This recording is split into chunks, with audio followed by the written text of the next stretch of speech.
Good morning dear students. इस class के तहत सभी विद्यार्थी ध्यान दें। एक बहुत ही इम्पॉर्टेंट टॉपिक आप लोगों को हम बताने चल रहे हैं, जो कि आपके ट्रांसफॉर्मेशन और सिंथेसिस, यहाँ तक कि हम कह सकते हैं कि ट्रांसलेशन में भी यूज़ होता है। मान लीजिए सिंटैक्स में भी यूज़ कर सकते हैं। लेकिन सबसे पहले तो आप ये सोचिए कि आपका टॉपिक क्या है। देखिए, जो टॉपिक रिलेटेड है इसे हम कह रहे हैं आपको फ्रेज है। ठीक, फ्रेज की जैसे डेफिनेशन आप लोगों को पहले ही बताई गई। जब इंट्रोडक्शन की क्लास अंग्रेजी की बताई जा रही थी, उस समय हमने आप लोगों को फ्रेज की डेफिनेशन बताया था कि फ्रेज क्या होता है। A group of words which gives a sense. ठीक है, a group of words which gives a sense but not it's complete meaning. ठीक, यहीं पर एक चीज़ और भी है। फ्रेज में क्या होता है, there is no subject and verb. Phrase में सब्जेक्ट और वर्ब नहीं होती है। मतलब कह सकते हैं कि एक group of words without subject and a verb, ठीक है, which gives a sense and it's complete mean it's which gives a sense but not it's complete meaning is called phrase. अब इसमें हम जो स्पेसिफिक ले रहे हैं वो फ्रेज है आपका एडवर्ब फ्रेज। एडवर्ब का मतलब होता है the parts of speech which qualifies all the parts of speech except noun और प्रोनाउन। मतलब एडवर्ब वह पार्ट्स ऑफ स्पीच है जो नाउन प्रोनाउन को छोड़ करके बाकी सारे पार्ट्स ऑफ स्पीच की क्या बताता है, विशेषता बताता है। अब यहाँ पर चूंकि हम एडवर्ब फ्रेज का जिक्र कर रहे हैं, तो वह फ्रेज जो किसका काम करे, एडवर्ब का काम करे, उसे हम एडवर्ब फ्रेज या एडवर्बियल फ्रेज भी बोलते हैं।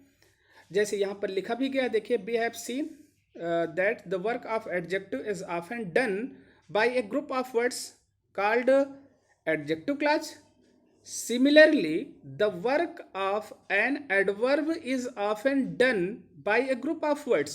ठीक है, and it works like an adverb. So it is called adverb class. तो यहाँ पर तो डिफाइन कर दिया कि एडजेक्टिव क्लास की तरह ये भी आपका क्या है, ग्रुप ऑफ वर्ड्स है जो किसका काम करता है, एडवर्ब का काम करता है।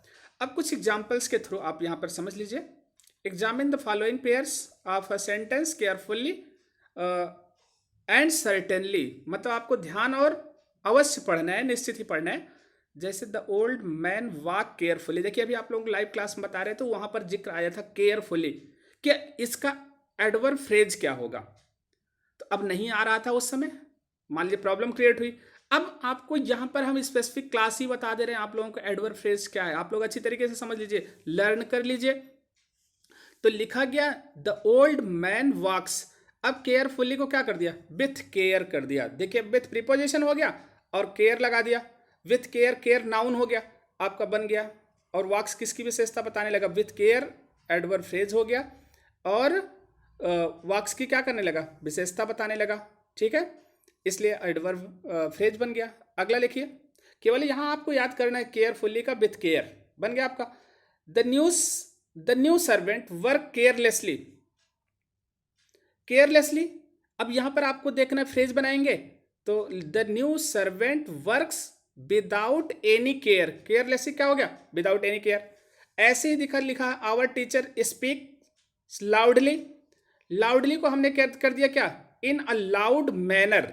अब याद यहां यही करना है, बस कुछ नहीं करना है। कहां पर चेंज हो रहा है, लाउडली को हमने क्या कर दिया, in a loud manner. The kite fell here, here का क्या कर दिया, ऑन दिस स्पाइट। देखिए हियर क्या है, हियर आपका एडवर्ब फ्रेज है, मतलब एडवर्ब ऑफ प्लेस है, तो इसका एडवर्ब फ्रेज ऑफ प्लेस बना गया आपका, on this spot. You can leave right now, now का क्या हो गया, एट दिस वेरी मोमेंट। आप लोग लर्न करिएगा इसका। इसी तरीके से द डॉक्टर इज आउट, तो आउट का नॉट हियर बन गया। कभी कभी क्या होता है ना, दिमाग में नहीं बनता कि क्या होगा इसका, जबकि देखिए पूरी तरीके आउट का क्या हो गया, नॉट हियर। इसके बाद you can buy balls everywhere. Everywhere का मतलब इन ऑल प्लेसेस। इसके बाद श्योरली, श्योरली का नो डाउट। इसके बाद देखिए no such treatment was known then.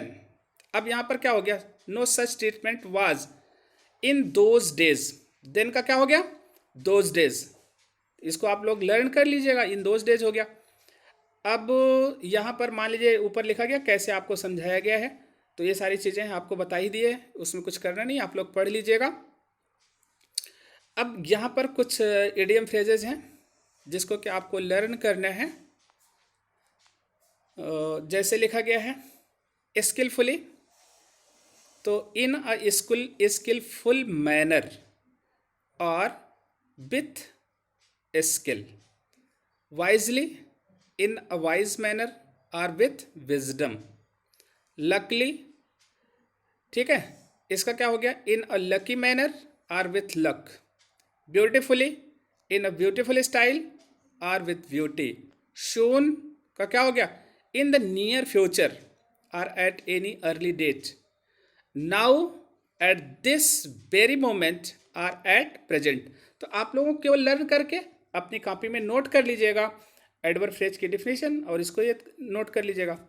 अब देखिए यहाँ पर आगे भी है कुछ, उसको भी आप लोग लर्न कर लीजिए। क्विकली, विथ ग्रेट स्पीड और without delay, here, at this place, there, at that place, homeward, towards the home. हो गया आपका, इतना आप लोग नोट कर लीजिएगा। इसके बाद देखिए ये एक्सरसाइज दी गई है, ठीक, इस एक्सरसाइज को आप लोग वीडियो रोक करके नोट कर लीजिएगा। और इसमें कह रहा है पिक आउट एडवर्ब फ्रेज, तो एडवर्ब फ्रेज आपको पिक आउट करके उसको एडवर्ब में कन्वर्ट करने की कोशिश करिएगा। तो जैसे they support the proposal with one voice, ठीक है, तो अब क्या होगा, विथ वन वॉइस मतलब एक ही आवाज। तो इसको आप लोग थोड़ा सा यहाँ पर पहले तो पिक आउट करिएगा एडवर्ब फ्रेज, उसके बाद उसको एडवर्ब में कन्वर्ट करने की कोशिश करिएगा। ओके, तो यहाँ तक आपको 16 एक्सरसाइज है, इसको आप लोग सॉल्व करने की कोशिश करेंगे। और जहाँ तक उम्मीद है कि आप लोगों को ये चीज़ समझ में आई होगी, क्योंकि अभी क्लास में आपको बताया भी गया था। केवल यहाँ पर हमको इतना ही बताना था कि आप किसी एडवर्ब को एडवर्ब फ्रेज में कैसे कन्वर्ट करते हैं, ये चीज़ें आपको लर्न करने की ज़रूरत पड़ती है। Okay, thank you for this class.